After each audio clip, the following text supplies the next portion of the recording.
এমডিএচ দম আলু, ডাল তড়কা এবং মাশরুম মশলা। এমডিএচ দিয়ে রাঁধলে খাবার হবে মজাদার। এমডিএচ আপনাকে সর্বদা নতুন স্বাদ দিতে প্রতিবদ্ধ।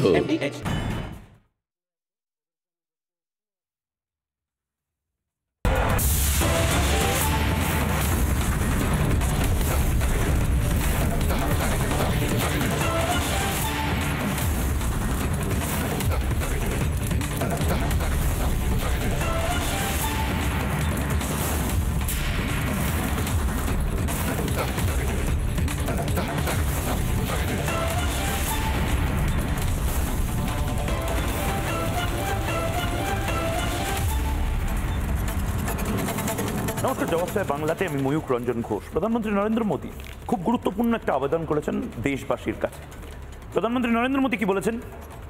বিদেশি দ্রব্য, সেই দ্রব্যগুলো বর্জন করুন এবং ভারতীয় দ্রব্য সেগুলো কেনার চেষ্টা করুন। অর্থাৎ মেক ইন ইন্ডিয়া শুধু যেন নামে না হয়, মেক ইন ইন্ডিয়া শুধুমাত্র একটা ব্র্যান্ড যেন না হয়, মেক ইন ইন্ডিয়া প্রোডাক্টস যেন ভারতের প্রতি মানুষের ঘরে ঘরে আসে। হ্যাঁ, আমাদের দোষ আছে। আমি যে জামাটি পরে আছি, যে কোটটি পরে আছি, যে ঘড়িটি পরে আছি, সেগুলো হয়তো বিদেশি পণ্য, কিন্তু অনেকেই হয়তো জানেন না। এই গল্পটি আমি আবার আপনাদেরকে বলতে চাই। রাশিয়া বা আমেরিকা বা চায়না, একদিনে তো রাশিয়া আমেরিকা চায়না হয়নি।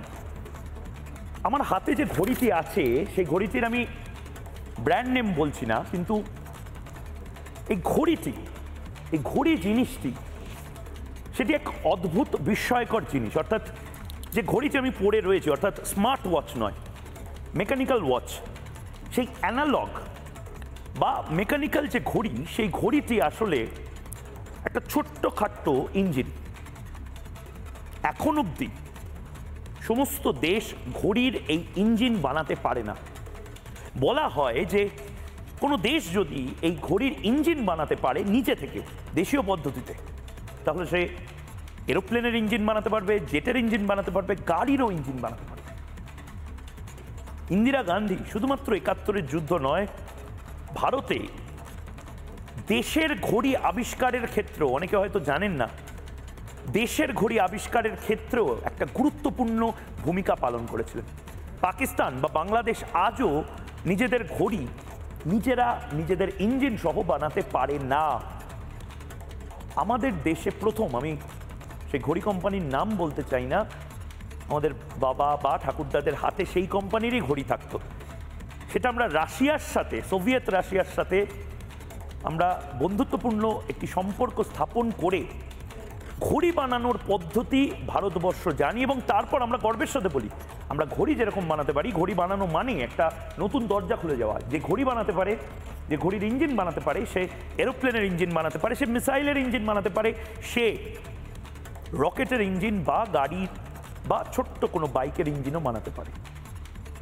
১৯৭১-এর আগে, ৯১-এর আগের ভারতবর্ষ এবং ২০২৫-এর ভারতবর্ষ, প্রধানমন্ত্রী নরেন্দ্র মোদী যে স্বপ্নটা দেখছেন, প্রধানমন্ত্রী নরেন্দ্র মোদী বলছেন যে অপারেশন সিঁদুর শুধুমাত্র একটি সামরিক অপারেশন ছিল না, এটা শেষ হয়নি, এটা স্থগিত হয়েছে, কিন্তু এটা শুধুমাত্র সামরিক জায়গায় নয়, এটা আমাদের আম নাগরিক মানুষদের ক্ষেত্রেও এটাকে এগিয়ে নিয়ে যাওয়ার দায়িত্ব। অপারেশন সিঁদুর মানে আসলে মেক ইন ইন্ডিয়ার জন্য একটা নতুন বড় ধাপ। হ্যাঁ, অনেকটা কঠিন পথ। আমরা বর্জন করব কি করে? প্রধানমন্ত্রী নরেন্দ্র মোদীর কথায় এখন যে গণেশগুলো, গণেশের বিগ্রহ বা মূর্তি যেগুলো আসছে বিদেশ থেকেই, আমরা যেগুলো ইম্পোর্ট করছি, সেগুলো ছোট ছোট চোখের। আমি জানি না কোন দেশকে বোঝানোর জন্য বলেছিলেন উনি। একবার বাইকটা শুনবো, শুনেনি প্রধানমন্ত্রী নরেন্দ্র মোদী কি বলছেন। हम इतना तय कर लें कि 2047 जब भारत की आजादी के 100 साल होंगे, विकसित भारत बनाने के लिए तत्काल भारत की इकोनॉमी को 4 नंबर से 3 नंबर पर ले जाने के लिए अब हम कोई विदेशी चीज का उपयोग नहीं करेंगे।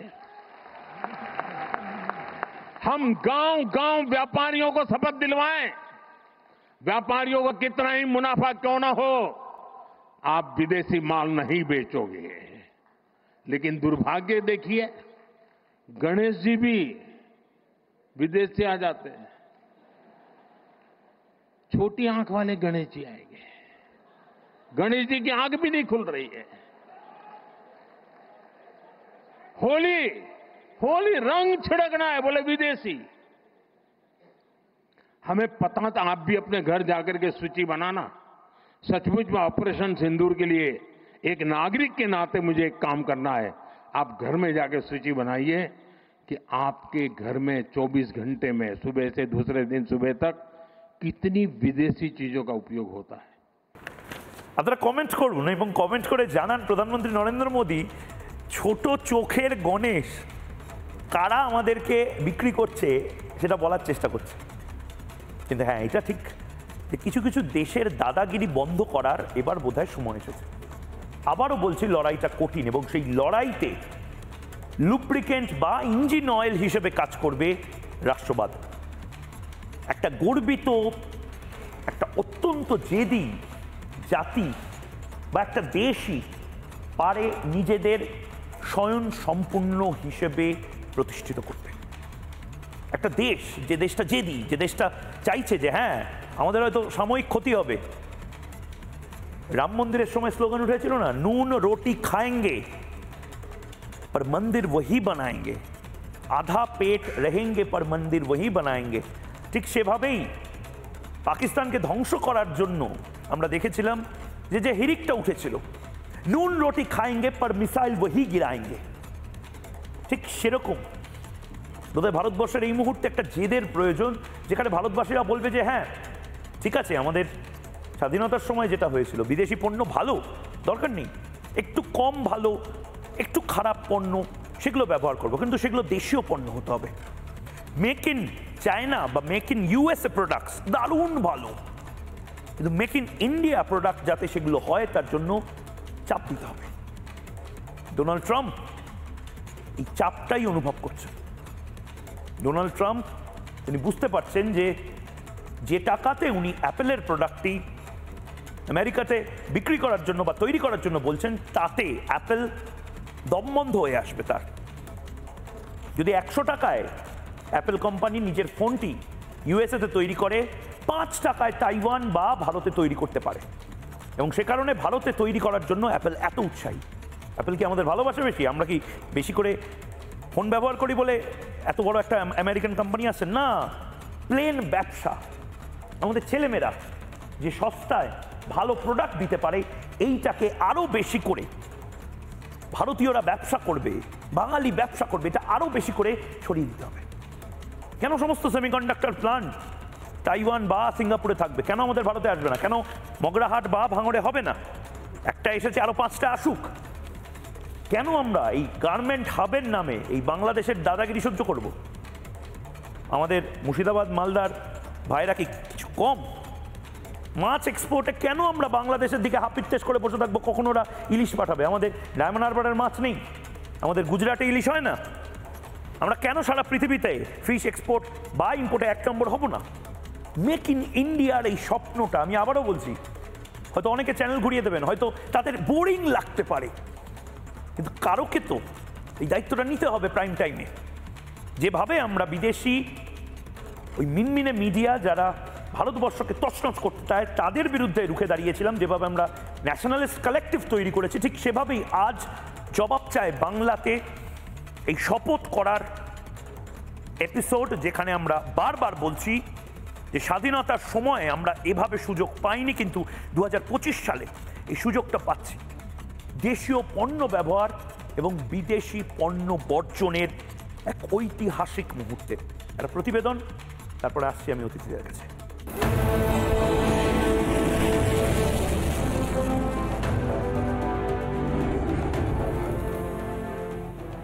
विकसित भारत बनाने के लिए तत्काल भारत की इकोनॉमी को 4 नंबर से 3 नंबर पर ले जाने के लिए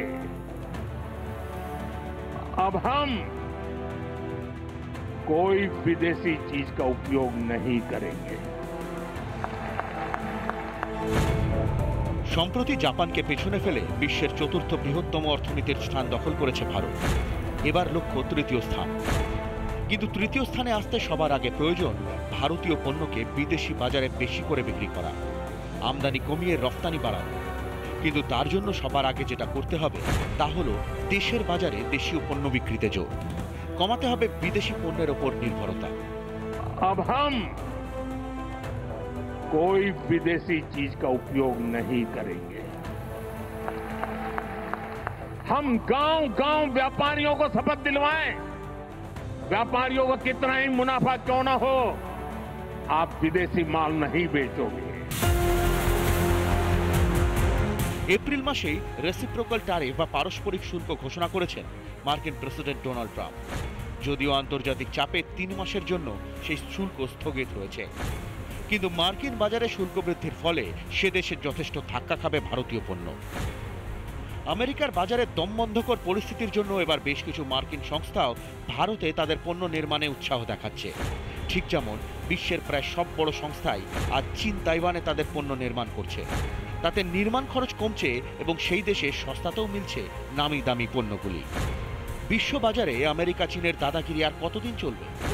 আজ ভারতের দেশীয় প্রযুক্তিতে তৈরি ব্রহ্মোস আকাশ মিসাইলের ক্ষমতা গোটা বিশ্ব দেখেছে।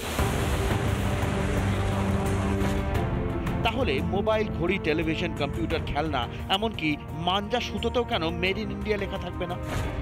ভারতে তৈরি হলেও ভারতের রাস্তায় দাপিয়ে বেড়ানো বেশিরভাগ গাড়ি বিদেশি সংস্থা। কেন ভারতীয় সংস্থার গাড়ি চীন আমেরিকার রাস্তায় চলবে না?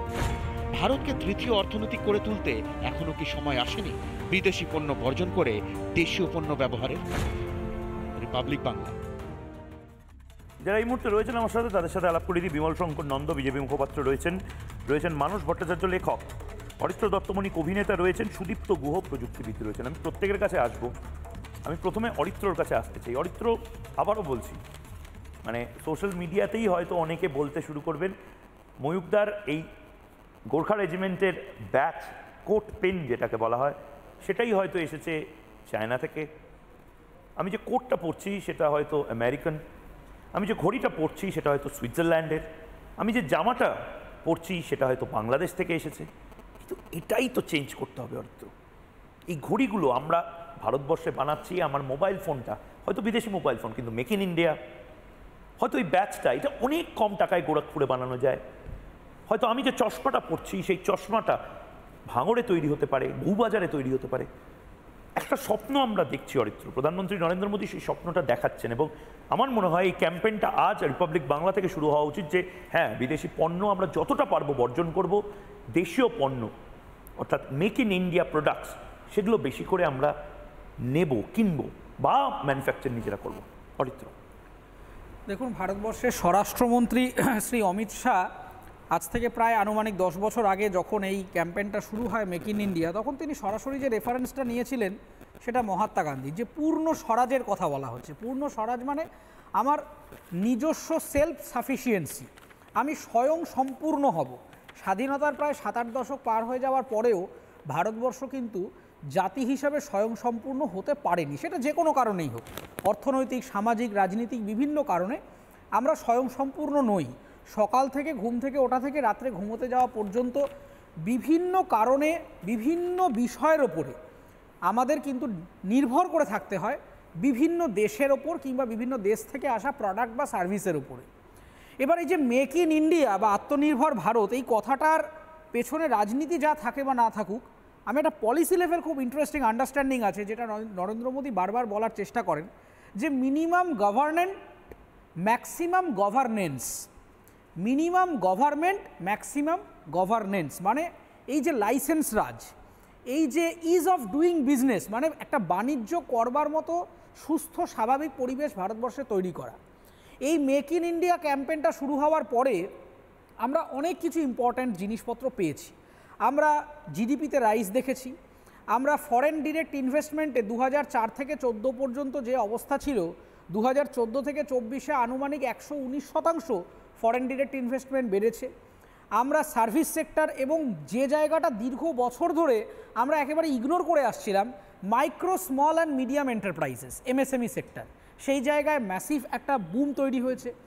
আমাদের সব থেকে এখন যেটা সামনে এগোতে হবে এখান থেকে, আমরা আলোচনাটা যে জায়গা থেকে শুরু করলাম যে পশ্চিমের লোকেরা অনেক কিছু ভালো জিনিস বানাচ্ছে, আমাদের এটা মাথায় রাখতে হবে যে পশ্চিমের লোকেরা আমাদের এখানকার ব্রেনগুলোকে ব্যবহার করছে। ভারতবর্ষের থেকে চলে গিয়ে পশ্চিমে আমেরিকাতে ইউরোপে বসে আছেন টপ মেধার লোকজন। আমরা যদি পৃথিবীর টপ 10 টেকনোলজি কোম্পানির নাম দেখি, তার দেখব ম্যানেজমেন্ট লিডারশিপের মধ্যে সেই 10টার মধ্যে অন্তত 7টাই ভারতীয়। ফলে আমাদের এখান থেকে আপকামিং যেটা লক্ষ্য হওয়া উচিত, সবার আগে ভারতীয় মেধাকে ভারতের মধ্যে রাখার জন্যে আমাদের ম্যাক্সিমাম যেটা করতে হবে সেইটা পলিসি লেভেল থেকে ভাবতে হবে। আমাদের যে কটা ইম্পেডিমেন্টস রয়েছে, আমাদের কিছু অর্থনৈতিক বৈষম্য রিলেটেড সমস্যা রয়েছে, আমরা যে পরিমাণ 25% যে জিডিপিতে অ্যাচিভ করবো ভেবেছিলাম তার থেকে কিছুটা শর্টফল রয়েছে, সেটা ভাবতে হবে। এবং আমাদের স্কিল ডেভেলপমেন্ট করতে হবে, এবং সেইটা আমাদের শুরু করতে হবে স্কুলিং সিস্টেম থেকে। আমি তো মনে করি যে যেহেতু আপনি সোশ্যাল মিডিয়া নিয়ে কথা বলছেন, আমি দীর্ঘদিন ধরে দাবি জানিয়ে আসছি যে ভারতবর্ষের নিজস্ব সোশ্যাল নেটওয়ার্কিং সাইট হওয়া উচিত। আজকে রাশিয়া নিজস্ব সোশ্যাল মিডিয়া সাইট ব্যবহার করছে, তাহলে আমরা কেন এই পশ্চিম থেকে আসা নিজে সোশ্যাল মিডিয়া বানায়নি তা নয়, কিন্তু আমি অদ্ভুতভাবে, আমি নাম বলছি না, সেটাতে আমাকেও যুক্ত হওয়ার কথা বলা হয়েছিল, সেটা কিন্তু বন্ধ হয়ে যাওয়ার পথে। হ্যাঁ, এক্স্যাক্টলি। সো পার্টিকুলার সোশ্যাল মিডিয়াগুলো সাস্টেনেবল নয়, না, এটা একটা খুব বড় সমস্যা। এই জায়গাটাতে আমাদের দেখুন সাস্টেন করবার জন্য আমাদের যেটা করতে হবে, বিদেশের থেকে যখনই কোনো জিনিস আসে সবসময় একটা কম পয়সায় তারা আমাদেরকে দিয়ে দেওয়ার চেষ্টা করে, এবং তার জন্য আমাদের সবার আগে যেটা করতে হবে, এই ওয়েস্টার্ন ইনভেশনটাকে, পশ্চিমের যে হাওয়াটা ঢুকছে, আগে হাওয়াটা বন্ধ করতে হবে। বন্ধ করে এমন একটা কনফিডেন্স তৈরি করতে হবে, কনজিউমার কনফিডেন্স, উপভোক্তার বিশ্বাস, সেই বিশ্বাস তৈরি করে আগে আমার একটা কম্পিটিটিভ প্ল্যাটফর্ম তৈরি করতে হবে, যাতে আমাদের এখানকার লোকেরা তৈরি করতে পারে সেই জিনিসগুলো। আমরা দিনের পর দিন গ্রামগঞ্জ মফস্বলের যে শ্রমিক সেকশনটা, সেই সেকশনটাকে ব্রাত্য করে রেখেছি। আমাদের মানতে হবে এটা সত্যি যে তাদের কাছে যে পরিমাণ স্কিল রয়েছে, আমরা যদি সেটাকে আরেকটু পরিকাঠামোগতভাবে সাপোর্ট দিই, তাহলে আমরা ওয়েস্টের এই মার্কেটগুলোকে বিট করতে পারি, যে কোনো লেবার মার্কেটকে। তার কারণ আমাদের কাছে জনসংখ্যা একটা বড় সেক্টর, আমাদের কাছে ইকোনমি যে ভলিউম, যে কর্পাস, সেটা একটা বড় প্রাপ্তি। ফলে আমার একটাই আবেদন থাকবে সরকারের কাছে, যে আমরা যতক্ষণ না পর্যন্ত পশ্চিমের গেটওয়েটাকে, প্রবেশদ্বারটাকে একটু বন্ধ করতে পারবো, ততক্ষণ পর্যন্ত আমার এখানকার ব্যবসাটা স্টেবল হবে না। তাই আমার কনক্লুডিং রিমার্ক এটাই যে মেক ইন ইন্ডিয়ার ফেজ 2.0 অলরেডি প্রাইম মিনিস্টার বলে দিয়েছেন যে দ্বিতীয় অধ্যায় শুরু হয়ে গেল দ্বিতীয় দশকে। সেই জায়গায় আমাদের micro small medium enterprises, start up, বিভিন্ন প্রোডাক্ট সেক্টরগুলো এবং কনজিউমারদেরও অ্যাওয়ার থাকতে হবে। আমরা যতটা সম্ভব চেষ্টা করব যে ভারতবর্ষের নিজস্ব ব্যবসাগুলোকে বেস্ট পসিবল যাতে সাপোর্ট করতে পারি, এবং তার জন্য অনেক কিছু রয়েছে। আমি আবারও বলছি, আজকে হয়তো অনেকের খারাপ লাগতে পারে, অনেকের হয়তো মনে হতে পারে খুব বোরিং, কেন এইসব মেক ইন ইন্ডিয়া ইত্যাদি নিয়ে বলছে। আমি তো আমার ফ্রান্সের যে প্যারিসের যে প্রোডাক্টটা রয়েছে, সেই প্রোডাক্টটা নিয়েই বেশি গর্ব অনুভব করি। আমি ফ্রান্সে চলে যাব, আমি দুবাইতে গিয়ে আমার জিনিসপত্র কিনবো, কিনুন না, কিন্তু দুবাইতে গিয়ে মেক ইন ইন্ডিয়ার জিনিসপত্র কিনুন। মেক ইন ইন্ডিয়া, ভারতে তৈরি করো, ভারতের জিনিস বিশ্বব্যাপী বিক্রি করো। মেড ইন ইন্ডিয়া বলে যে গানটা মিলিন্দ সোমানের ছিল, সেটাই বোধহয় আবার রিমিক্স করার সময় এসেছে। আমি বিজেপি মুখপাত্র বিমল শঙ্কর নন্দর কাছে যাবো। বিমলবাবু, রিপাবলিক নেটওয়ার্ক কিছু কিছু দিন আমরা হয়তো কনভেনশনাল বা প্রথাগত কোনো ডিবেটের বাইরে গিয়ে জবাব চায় বাংলাতে এই ক্যাম্পেইনগুলো নিয়ে আপনার সাথে বা অন্যান্যদের সাথে বসি।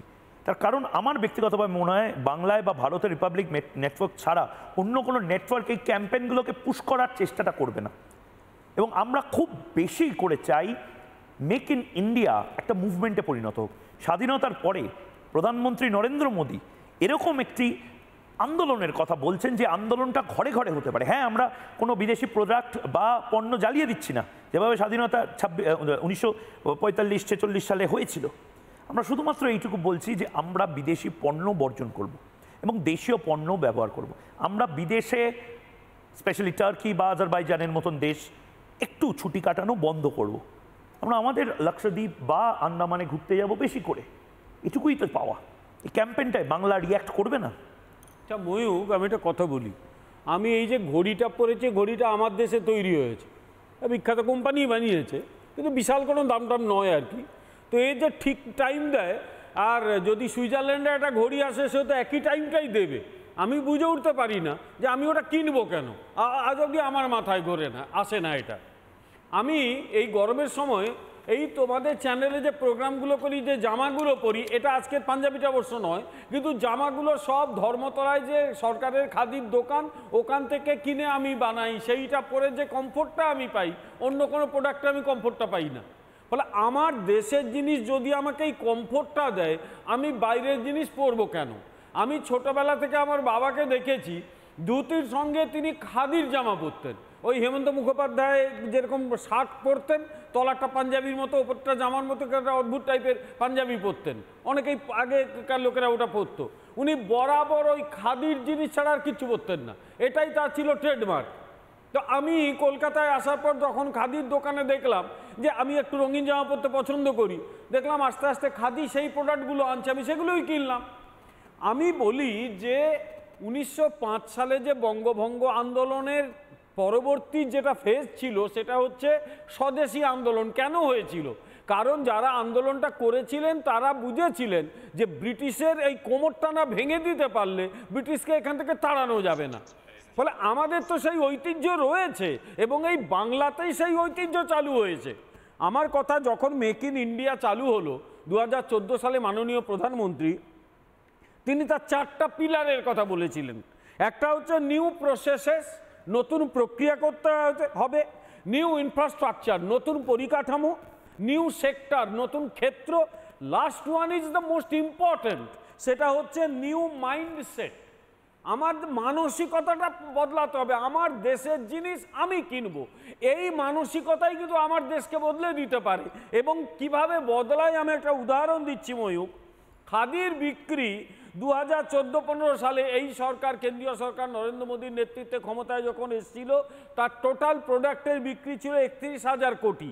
2023-24 সালে 1,55,000 কোটি। নরেন্দ্র মোদী বলেছিলেন খাদি পরুন, মানুষ কিন্তু সেই কথাটা মেনেছে।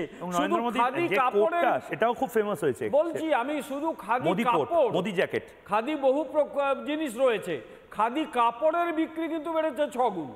অর্থাৎ আমরা যদি জিনিসগুলোকে মার্কেটিং করতে পারি তাহলে কিন্তু মানুষ কিনবে। আরেকটা কথা, এই যে দেশের প্রোডাক্ট করে কি লাভ হয়েছে, 2-3টে ছোট্ট উদাহরণ দেবো। চীন 1978 সালে তার দারিদ্র সীমার নিচে বাস করত 30.7। আমরা জানি 80-র দশক থেকে চীন আধুনিকতার পথে এবং মেড ইন চায়না তখন থেকে পপুলার হতে থাকে। 1987 সালে তেং জিয়াওপিং এর নেতৃত্বে চীন দারিদ্র্যকে নিয়ে এসেছিল 14%-এ, 14.3। 2001-এ 3.2, শুধুমাত্র মেড ইন চায়নার জন্যে। ইন্দোনেশিয়া 1976 সালে 41.1%, 1987 সালে 17%, আর 1996 সালে 11.3 ওদের দেশে তৈরি প্রোডাক্টের জন্যে। আর ভারতের অবস্থা একটাই উদাহরণ দেবো। 1990 সালে আমাদের ফরেন এক্সচেঞ্জ অ্যাকিউট যে শর্টেজ হয়েছিল, কেউ আমাদের শর্ট টার্ম লোন দিতে চাইছিল না। আমরা 200 টন সোনা জাহাজে করে বাইরে পাঠিয়ে ব্যাংক অফ ইংল্যান্ডে ধার রেখেছিলাম, যেগুলো আবার ফিরিয়ে এনেছি। একদম এগুলো ফিরিয়ে এনেছি, কিন্তু আমার কথা হচ্ছে আমাদের তো বাঁধা দিয়ে পেট চালাতে হয়েছিল। ফলে এই একমাত্র এখন আমাদের দেশের অর্থনীতিকে সামনের দিকে এগিয়ে নিয়ে যাবার একটাই উপায়। ভারতবর্ষের স্কিলের কোনো অভাব নেই। ভারতবর্ষের এই মেধাকে মানে গোটা পৃথিবী গ্রহণ করছে। অরিত্র একটু আগে বলছিল, তার কথা টেনে বলি। একবার পাকিস্তানের প্রাক্তন প্রধানমন্ত্রী, এখন অবশ্য বেচারি জেল খাটছে, ইমরান খান বলেছিল আমরা এখানে টেরোরিস্ট বানাই আর ভারত কি বানায়, পৃথিবীর বড় বড় কোম্পানির যারা এক্সিকিউটিভ ভারত সেটা বানাচ্ছে, আমরা তো একই সঙ্গে স্বাধীন হয়েছিলাম। এবং তার পাশাপাশি সেটা যদি বানাতে পারে তাহলে ভারত কেন তার দেশে সব জিনিস বানাতে পারবে না? পারবে। We have to change our mindset. শুধু তাই নয়, আমি পিসিআরকে বলবো যে AMCA অর্থাৎ অ্যাডভান্সড মিডিয়াম কমব্যাট এয়ারক্রাফট, এইটা নিয়ে এবার কিন্তু আমাদের বলার সময় এসেছে। অনেকে, আমি জানি অনেকে ন্যাকা পুষু, ন্যাকা কান্না ইত্যাদি ইত্যাদি কাঁদবেন। এ বাবা, ভারত অস্ত্র ব্যবসায়ী হয়ে গেল, এ বাবা ভারত তার মানে এবার আমেরিকার মতন অস্ত্র তৈরি করবে কো? আলবাত করবো। ভারতবর্ষ ডিফেন্সের ক্ষেত্রে 17টা দেশের লাইন পড়ে গেছে।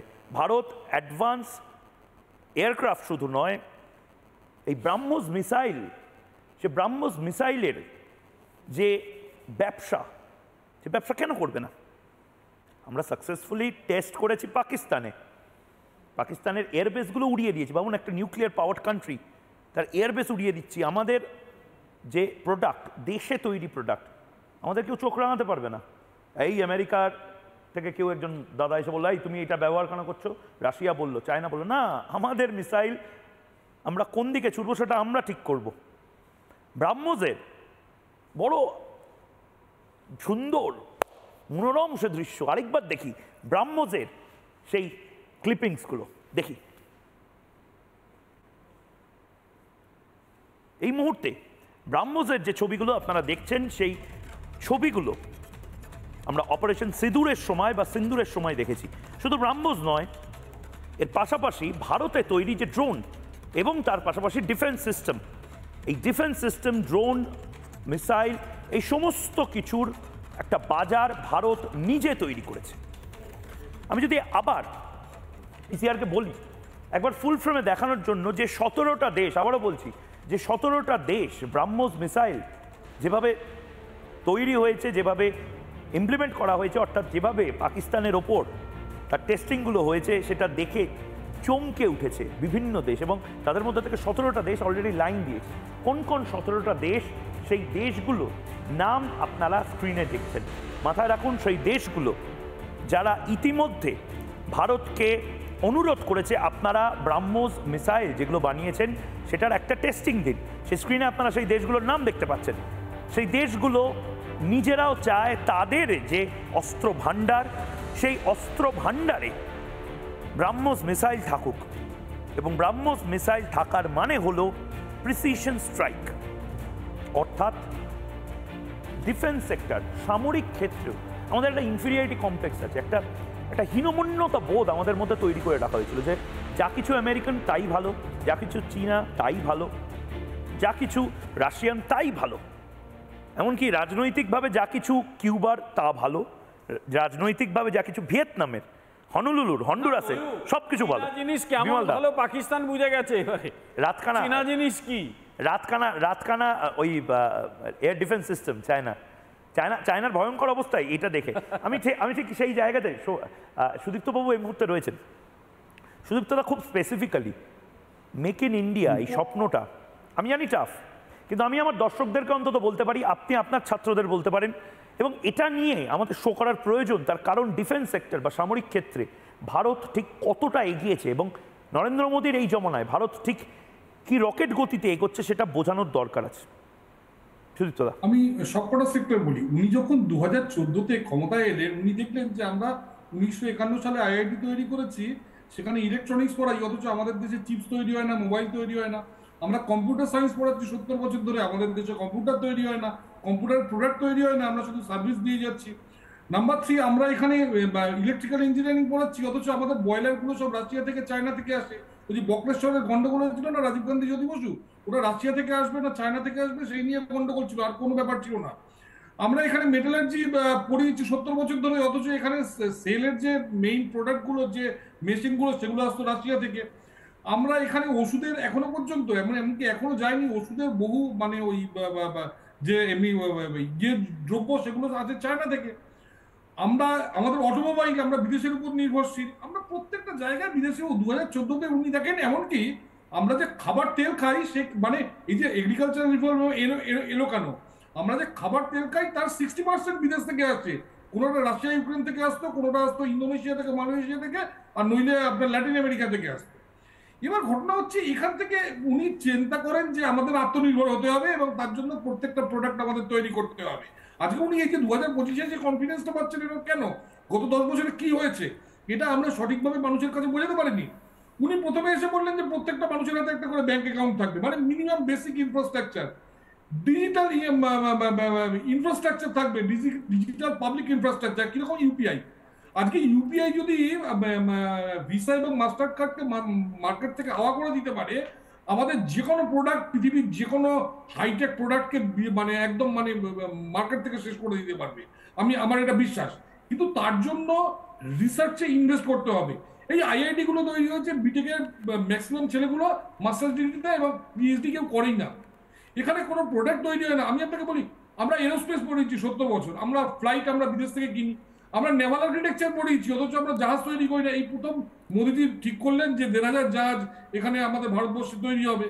তা আমরা যদি সবকিছু রাশিয়া থেকে নিয়ে আসি, সবকিছু যদি চায়না থেকে নিয়ে আসি, তাহলে আমাদের নিজস্ব প্রোডাক্ট কি করে তৈরি হবে? আমরা মানে এটা একটা মানে ভয়ঙ্কর একটা লুপের মধ্যে আমরা পড়ে গেছিলাম। 1991 সালে ওই যে বিমলদা বললেন 90 সালে আমরা সোনা বিক্রি করে দিয়েছিলাম, 1991 সালে আমরা দরজাটা খুলি, কিন্তু মেইনলি সার্ভিস সেক্টরের জন্য দরজা খোলা হয় এবং 14 পর্যন্ত সার্ভিস সেক্টর আমরা রুল করি।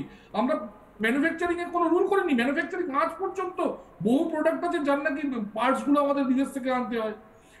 কারণ এর জন্য যে সিস্টেম, যেমন ধরুন 1 নম্বর ওটা, 2 নম্বর ইন্স্যুরেন্স, ব্যাংক তৈরি করা, ইন্স্যুরেন্স, ইউপিআই, তারপর insolvency and bankruptcy code 2016, goods and service tax, GST, যেটার বিরুদ্ধে সবকটা বিরোধী দল আমাদের এগেইনস্টে ছিল। এগুলো না হলে আজকে আমরা এখানে আসতে পারতাম না। রেরা, এই যে বড় বড় প্রমোটাররা আজকে সবাইকে ঠকিয়ে যায়, আজকে ভারতবর্ষের সব বড় বড় প্রমোটারদের মোটামুটি উনি জেলে ঢুকিয়ে দিয়েছিলেন এই রেরা আইন আসার পর। ঘটনা হচ্ছে দেশে আইন দরকার, এবং আমি বলছি আগামী দিনে এই রিসার্চ এবং এটসেট্রার জন্য আরো বেশ কিছু কিন্তু বড় সংস্কার নেক্সট 25 বছরের দরকার। যার মধ্যে একটা বলি, ডক্টর মনমোহন সিং চলে যাওয়ার আগে 2% প্রফিটের টাকা উনি কর্পোরেট সোশ্যাল রেসপন্সিবিলিটিতে উনি অ্যালট করে চলে গেছিলেন 1 জানুয়ারি 2014। এর একটা ভয়ঙ্কর আইন একটা। এই টাকা আগামী দিনে আইন করে মোদিজির উচিত বা সেন্ট্রাল গভর্নমেন্টের ভেবে দেখা উচিত, নীতি আয়োগের ভেবে দেখা উচিত এই টাকাটা রিসার্চে শিফট করা। এই যে সোশ্যাল রেসপন্সিবিলিটির নাম করে এই যে টাকা পয়সা উড়িয়ে দেওয়া, এই যে বাড়ি জায়গায় টাকা খরচ করা না করে আজকে রিসার্চে আমরা যদি ইন্ডিজিনিয়াস যদি রিসার্চ করি, আমরা যদি এই যে আপনি বললেন যে এই যে ডিফেন্সে আমরা প্রোগ্রেস করেছি, স্পেসে আমরা প্রোগ্রেস করেছি, 104খানা দেশ আমাদের আমি একবার আপনাকে একটু থামাচ্ছি।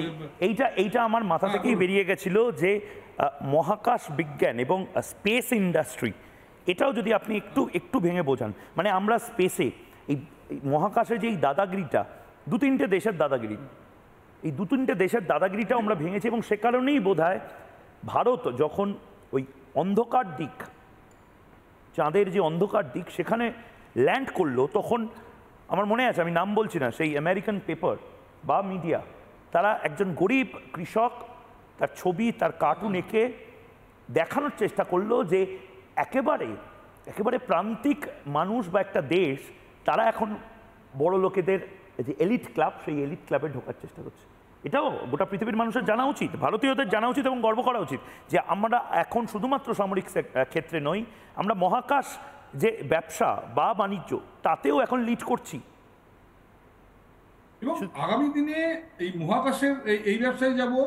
আগামী দিনে আমি আরো কয়েকটা সেক্টর আপনাকে আমি বলছি, ফার্মাসিউটিক্যালস, মেডিকেল ডিভাইস, আজ পর্যন্ত এখনো মেডিকেল ডিভাইস 99% বোধহয় বিদেশ থেকে আসে, অটোমোবাইল, টেলিকম নেটওয়ার্কস, যেগুলোর উপর মানে সেন্ট্রাল গভর্নমেন্ট 2020-তে হিউজ একটা ইনভেস্ট করেছেন যখন কোভিডটা শুরু হলো, white goods, food processing, textile, এবং আমি আপনাকে বলছি steel, high efficiency solar module. আমি বলছি আগামী বছরের মধ্যে এগুলো বিদেশ থেকে একটা জিনিস আসবে না। কিন্তু তার সঙ্গে আমি যেটা বলছি, এই জায়গাটায় যদি উন্নতি করতে হয়, আমাদের দেশের ব্যবসায়ীদের একটা কিন্তু মাইনাস পয়েন্ট আছে, সেটা আমাদের মানতে হবে। তারা গবেষণাতে পয়সা ঢালে না, তারা টাকা পেল নিজের ব্যাংকে গিয়ে ঢুকিয়ে দিল। এই জায়গাটা এনশিওর করতে হবে যে ভাই তুমি সিএসআর এর না টাকা লাগিয়ে তুমি এই টাকাটা রিসার্চে খরচা করো, তুমি আইআইটি গুলোতে খরচা করো, আইআইএম গুলোতে খরচা করো, বা আইআইটি গুলোতে বা all India institute of medical science বা আইআইএসিআর এখানে বা তোমার খরচা করো, বা এনআইটিস এটসেট্রা এখানে গিয়ে খরচা করো। এখানে কিন্তু ওই একটা বড় টাকা কিন্তু প্রাইভেটকে দিয়ে খরচা করাতে হবে গভর্নমেন্টকে, কারণ এরা টাকাটা নিয়ে ওই প্রফিট আবার গিয়ে স্টক মার্কেটে। বিমলদা কিছু বলতে চাইছেন, আমি বিমলদার কাছে যাই, তবে মানুষের কাছে যাব।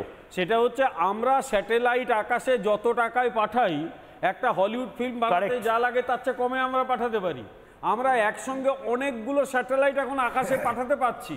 পৃথিবীর বিভিন্ন দেশ আমাদের শ্রীহরিকোটা বা বাকিদের ব্যবহার করছে স্যাটেলাইট আকাশে পাঠাতে। আমাদের যদি এরকম সায়েন্টিফিক ব্রেন থাকে, আমরা তাহলে কেন প্রোডাকশন করতে পারবো না? আমরা অগ্নি 5 মিসাইল বানাচ্ছি। অগ্নি 5 মিসাইল একটা ইন্টারকন্টিনেন্টাল ব্যালিস্টিক মিসাইল 5000 কিলোমিটার দূরে 1.5 টন তারা বহন করে নিয়ে গিয়ে আঘাত করতে পারে, প্রিসিশন স্ট্রাইক করতে পারে, আমার বিজ্ঞানীরা যদি এটা বানাতে পারে, আমার বিজ্ঞানীরা যদি যুদ্ধবিমান বানাতে পারে, ভারত কোথায় পিছিয়ে আছে? আমি আবার বলছি, আমাদের মাইন্ডসেটটা একটু চেঞ্জ করতে হবে।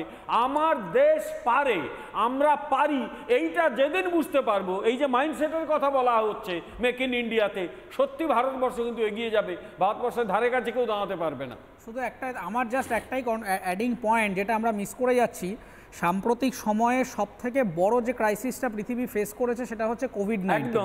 এই কোভিড-19-এ ভারতবর্ষের নিজস্ব বানানো ভ্যাকসিন এবং ভারতবর্ষের নিজস্ব যে ডেটাবেস ম্যানেজমেন্ট সিস্টেম, যেভাবে ভারতবর্ষ এত পপুলেটেড একটা কান্ট্রি হওয়া সত্ত্বেও অন্যান্য ওয়েস্টার্ন কান্ট্রি যেখানে দিশেহারা, সেখানে মহামারী যেরকম একটা শহরের পর শহর ফাঁকা করে দিচ্ছে, সেখানে ভারতবর্ষের মতো এত জনঘনত্ব এবং জনবহুল একটি দেশ যেভাবে শুধু ভ্যাকসিন ইমপ্লিমেন্টেশন নয়, তার ডেটা কালেকশন, মেজারমেন্ট এবং সেই ড্যাশবোর্ডটাকে যেভাবে সুন্দর করে সাজিয়ে উপস্থাপনা করেছে, পৃথিবীর সমস্ত দেশ ইনক্লুডিং সেই মডেলটাকে ইমপ্লিমেন্ট করবার পরবর্তী ক্ষেত্রে চেষ্টা করেছে। ফলে সেই জায়গায় কমিউনিটি মেডিসিন এবং হেলথ সেক্টরেও চাইলে কিন্তু আমরা আমাদের এখানকার চিকিৎসক গবেষকদের দ্বারা বানানো প্রোডাক্ট, বানানো সার্ভিস, আমরা ইউপিআই থেকে দেখেছি যে শ্রীলঙ্কা থেকে শুরু করে অন্যান্য সমস্ত জায়গায় এই ইউপিআই অ্যাকসেপ্টেড হচ্ছে। কমিউনিটি মেডিসিনের ক্ষেত্রেও আমরা কিন্তু এই ডিজিটাল আধার, এই যে আজকে এয়ারপোর্ট থেকে শুরু করে বিভিন্ন জায়গায় গেলে যে ডিজি আধার, এই যে কনসেপ্ট, মানে আমি হজমিগুলি বিক্রেতা, আচার বিক্রেতা, আমি কিছুদিন আগেই মানসদার জেলাতে গেছিলাম বীরভূমে, সেখানে আচার বিক্রেতা, আমি ভেবেছিলাম যে আমি অনেকটা ক্যাশ নিয়ে যাব পকেটে। আচার বিক্রেতা একটি গ্রাম সাঁইথিয়ার একেবারে প্রত্যন্ত একটি জায়গাতে, মানসদা আচার বিক্রেতা, সে ইউপিআই পেমেন্ট নিল, আমাকে বকা দিচ্ছে যে আপনি এত টাকার নোট দিচ্ছেন কেন, আমি খুচরো দেবো কি করে, আপনি ইউপিআই তে পেমেন্ট করুন। যখন লোকসভায় তর্ক হচ্ছে, তখন কংগ্রেসে ছিলেন কপিল সিব্বাল, তিনি মোদির দিকে আঙুল তুলে বলেছিলেন, আপনি এরকম ভাবে ডিজিটাল ইন্ডিয়ার কথা বলছেন, যারা ফুটপাতে হকাররা ব্যবসা করে তারা এরকম পারবে? আজকে তুমি দেখে এলে, আমি দেখে আসছি আমার গ্রামের ওদিকেও প্রত্যেকে ডিজিটালি ব্যবসা করছে, আমাদের চেয়ে বেশি করছে। এবং এটা সারা পৃথিবীতে মডেল হয়ে গেছে, সারা পৃথিবীতে ইউপিআই বা স্ক্যান করে টাকা দেওয়াটা ট্রানজাকশন ইন্ডিয়াতে হয়। সুতরাং ভারতীয়দের মানে যেটাকে বলে ক্যালি বা ক্যালিবার, সেটা মানসদা আছে। ভারতীয়দের যেটা প্রবলেম, এটা আমরা বারবার এখন বেশি করে মনে হচ্ছে মানসদা, যেটা আপনিও বারবার সরব হয়েছেন, একটা হীনমন্যতা বোধ আমাদের ওপর যেন চাপিয়ে দেওয়া হয়েছিল 70-75 বছর ধরে, যে ভাই তোমাদের কোনো সংস্কৃতি নেই, তোমাদের কোনো ধরনের কোনো শিকড় নেই, বাকড় নেই, তোমাদের 5000 বছরের সভ্যতা সমস্ত কিছু কার্টুন। স্যান্টা ক্লজ হচ্ছে ঐতিহাসিক চরিত্র, শ্রী রামচন্দ্র হচ্ছে হয়তো কমিক ক্যারেক্টার। এটা থেকে বেরিয়ে আসতে হবে মানুষটা, কি উপায়? দেখো, এই মেক ইন ইন্ডিয়ার সব থেকে বড় সাফল্য হচ্ছে আমরা সেই হীনমন্যতা থেকে জেগে উঠছি ফিনিক্স পাখির মতো। আমি একটা করে বলি, সেটা হচ্ছে তুমি বললে স্পেস, একচেটিয়াভাবে ভারতবর্ষের ঋষিদের অধিকারে ছিল স্পেস। ভারতবর্ষের জ্যোতির্বিজ্ঞান এতটাই উন্নত ছিল যে 1621 সালের আগে পাশ্চাত্যে যখন ধারণাই ছিল না যে বৃহস্পতি বলে, শনি বলে, মঙ্গল বলে কিছু আছে কিনা, তারও 1000-2000 বছর আগে ভারতবর্ষে নবগ্রহ স্তোত্র রচনা করা হয়েছিল।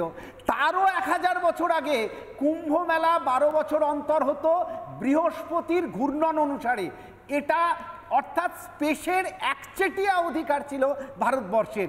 এইটার থেকে আমাদেরকে জানতে হবে যে তার মানে ভারতবর্ষে তখন সূর্যের থেকে পৃথিবীর দূরত্ব নির্ণয় হচ্ছে যখন ভারতবর্ষে, তখন গ্যালিলিওকে বন্দি করা হচ্ছে যে তিনি বলেছেন না পৃথিবী ঘোরে, সূর্য ঘোরে, পৃথিবী ঘোরে না। এই অপরাধে যখন ভারতবর্ষের ঋষিরা আবিষ্কার করছে যে পৃথিবী থেকে সূর্যের দূরত্ব কত, এটা একদিক থেকে যেরকম আমরা জেগে উঠছি, আমাদেরকে আর একটা বললে অস্ত্র ব্যবসায়ী বলা হবে। আমি তোমাকে খুব স্পষ্টভাবে বলছি, আমরা জানি কুতুব মিনারে একটি পিলার আছে যেটাকে বলা হয় আয়রন পিলার, দ্বিতীয় চন্দ্রগুপ্তের তৈরি করা, 3য় শতাব্দীতে এটা তৈরি হয়েছিল। যখন এইরকম ভারতবর্ষে 12টা আয়রন পিলার আছে যেগুলোতে ডাস্ট ধরে না। অমরাবতী ইউনিভার্সিটিতে, তৎকালীন ভারতবর্ষের 17টা ইউনিভার্সিটির মধ্যে অমরাবতী ইউনিভার্সিটিতে মেটালর্জি, ধাতুবিদ্যা নিয়ে স্পেশালিজম করানো হতো, অর্থাৎ বিশেষভাবে পড়ানো হতো। এবং সেখানে পৃথিবীতে প্রথম এইরকম জংহীন বা মরচেহীন লোহা তৈরি হয় ভারতবর্ষে। সেটা যখন তৈরি হয় তখন গোটা পৃথিবীতে তলোয়ার, যেগুলো তখনকার দিনে যুদ্ধ করার যে উপাদান, সেটা সাপ্লাই দিত ভারতবর্ষ। অর্থাৎ ভারতবর্ষ 1500 বছর আগে তলোয়ার সাপ্লাই দিত, এখন তারা ব্রহ্মোস সাপ্লাই দিচ্ছে। এটাই ভারতবর্ষ, মানে আমি এটা পড়ছিলাম মানসদা যে 1500 বছর আগে ইউরোপ বা এই পশ্চিমী দেশগুলো একেবারে অন্ধকারে ছিল, সেই সময় আমরা ব্যবসা বাণিজ্য এবং অ্যাকচুয়ালি এক্সপোর্ট ইম্পোর্টটা করছি। বিশ্ব অর্থনীতিতে 28% অবদান ছিল শুধু ভারতবর্ষের। শুধু গোটা বিশ্ব অর্থনীতিতে যখন আমরা মসলিন তৈরি করছি, তখন গোটা পৃথিবীতে ওই ধরনের সূক্ষ্ম কাপড় তৈরির কোনো ধারণাই ছিল না। আমাদের এখানে যখন বল্লভী ইউনিভার্সিটিতে বিজনেস ম্যানেজমেন্ট পড়ানো হচ্ছে, যেখানে নবদ্বীপ থেকে একটি ছেলে যাচ্ছে শুধুমাত্র এক্সপোর্ট বিজনেস ম্যানেজমেন্ট শেখার জন্য, তখন গোটা বিশ্বের কোনো ইউনিভার্সিটি সেইভাবে গড়ে ওঠেনি যেখানে বিজনেস ম্যানেজমেন্ট পড়ানো হয়। এটা ছিল ভারতবর্ষ। আমাদের মনে রাখতে হবে, ভারতবর্ষ সেই দেশ যাকে প্রত্যেকে আক্রমণ করেছে। মোগলরা করেছে, তুর্কিরা করেছে, পার্সিরা করেছে, ওলন্দাজরা করেছে, পর্তুগিজরা করেছে, ইংরেজরা। কেন করেছে? গরিবের বাড়িতে আক্রমণ হয় না, আক্রমণ হয় বড়লোকের বাড়িতে। ভারতবর্ষে এত সোনা ছিল, তুমি ক্লাইভের জীবনী পড়ো, শুধুমাত্র মুর্শিদাবাদ থেকে ক্লাইভ যে পরিমাণ সোনা লুট করে নিয়ে গিয়েছিলেন, তা ছিল গোটা ব্রিটেনের 10 গুণেরও বেশি। শুধুমাত্র মুর্শিদাবাদ শহর থেকে, ক্লাইভের জীবনীতে আছে। অত সোনা গোটা ব্রিটেনে কোথাও ছিল না। ভারতকে বলা হতো সোনে কা চিড়িয়া। এটা হয়েছিল শুধুমাত্র বিজনেসের কারণে। ভারত যখন সিল্ক রুট তৈরি করছে, যেটা এখনো আছে, সেখান থেকে কোথায় কোথায় জিনিসপত্র যাচ্ছে? গ্রিক, রোম এবং চায়না। অর্থাৎ গোটা পৃথিবীতে সমস্ত অস্ত্র থেকে আরম্ভ করে জাহাজ, বড় বড় জাহাজ তৈরি করতে ভারতবর্ষ শিখিয়েছিল পৃথিবীকে। সুতরাং সেইগুলোর থেকে একটা সময় আমরা হীনমন্যতায় ভুগতাম, আমরা মনে করতাম যে আমরা কিছুই করতে পারি না। আমরা সেখান থেকে জেগে উঠছি, যখন আমরা বলতে পারছি আমরা সব করতে পারি, আমরা ব্রহ্মস্ব তৈরি করতে পারি। এইটা বর্তমান ভারতবর্ষের একটা বড় পাওনা, যখন আমরা মাথা উঁচু করে বলতে পারি যে আমরাও পারি, করে দেখাতে পারি। ঠিক।